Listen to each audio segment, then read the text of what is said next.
L'année 2014 fut une année incertaine dans la perspective de projection du secteur, puisque Romain Menu a fini son contrat en avril et le poste de chargé de développement numérique a connu la fin du soutien financier par le conseil régional. Nous étions donc dans le questionnement sur la pérennité du secteur. Grâce au renouvellement du label ERIC par le conseil régional, nous avons pu relancer la dynamique sur le secteur. Nous avons pu recruter un médiateur numérique, Sébastien, qui anime les ateliers informatiques dorénavant, puisqu'avant ils étaient gérés par un intervenant extérieur.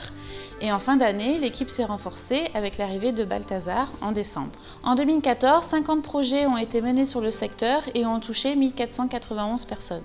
Sur le projet à la découverte 2, le nombre d'inscrits a diminué cette année en raison du départ de Romain Menu pour la partie vidéo et au congé maternité de Cindy Renaudy pour la partie culturelle. Cette année, nous avons reconduit le projet Citoyens du Monde au Cambodge pour une deuxième année. Nous avons une diminution du nombre de participants car au lieu de cibler 3 écoles comme l'année précédente, nous ne sommes concentrés que sur une seule. Sur les projets de médiation numérique, nous sommes passés à 34 projets avec 435 inscrits grâce à un renforcement de l'équipe ainsi que de nouveaux partenariats. Cette année, un partenariat fort avec l'IUT informatique ainsi que la maison numérique sur un cycle de séances autour de la modélisation 3D ainsi que l'impression 3D. Nous avons fait l'acquisition d'une imprimante et nous allons maintenant mener des projets autour de l'impression et de la modélisation avec nos publics jeunes. Nous continuons le partenariat sur l'année 2015 autour de l'organisation de l'Open Bidouille Camp les 29 et 30 mai, une réunion de makers de la région PACA. En 2014, le territoire Aix-Marseille a été labellisé French Tech, qui permet de fédérer les acteurs du numérique autour d'actions communes. Le secteur numérique s'inscrit dans cette démarche et souhaite continuer à développer des partenariats avec les acteurs du numérique du territoire.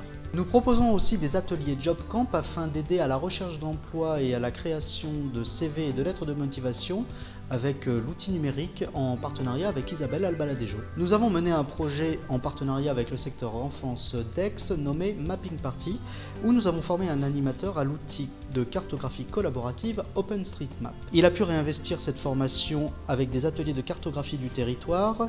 Ce projet continue de se développer en 2015 avec l'ACM de la Durane. Numéro 187 a été un projet phare pour notre secteur pendant 2 ans.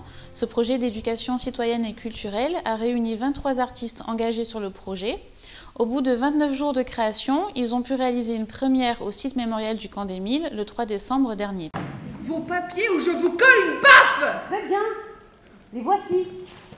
Aidez-moi! Aidez-moi! On ne peut pas laisser les gens comme ça! Allez hop, hop, hop, bande de feignasses! Vous allez transporter les briques. Vous les entasserez tantôt ici, tantôt là dans des brouettes. Vous les lancerez ensuite et les empilerez selon un ordre déterminé.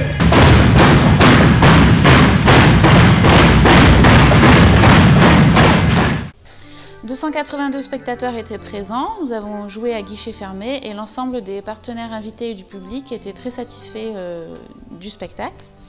Ce projet a engendré une dynamique très positive au sein de l'équipe du centre social et nous souhaitons nous appuyer sur ce projet pour développer fortement l'axe culturel dans la structure en 2015.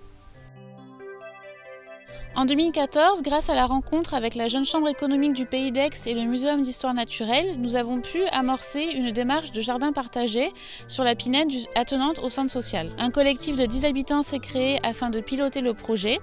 Il prend ses sources dans un désir fort de retour à la terre, de lien social, d'échange et de transmission auprès du public. Nous sommes tous reliés, interconnectés, et ce que je fais à l'autre, c'est à moi-même que je le fais. Et c'est le pouvoir des petites actions. C'est simple à réaliser. On plante, on arrose, on partage. Lors d'une réunion publique organisée en novembre dernier, nous avons pu recenser 25 personnes intéressées pour ce projet, qui font partie du quartier. Et nous avons aussi obtenu un financement de la Fondation EDF pour l'investissement en matériel. En 2015, nous souhaitons continuer le développement de projets innovants permettant de valoriser la participation des habitants autour de projets culturels, numériques, environnementaux, etc., etc. Ça va au niveau du visage?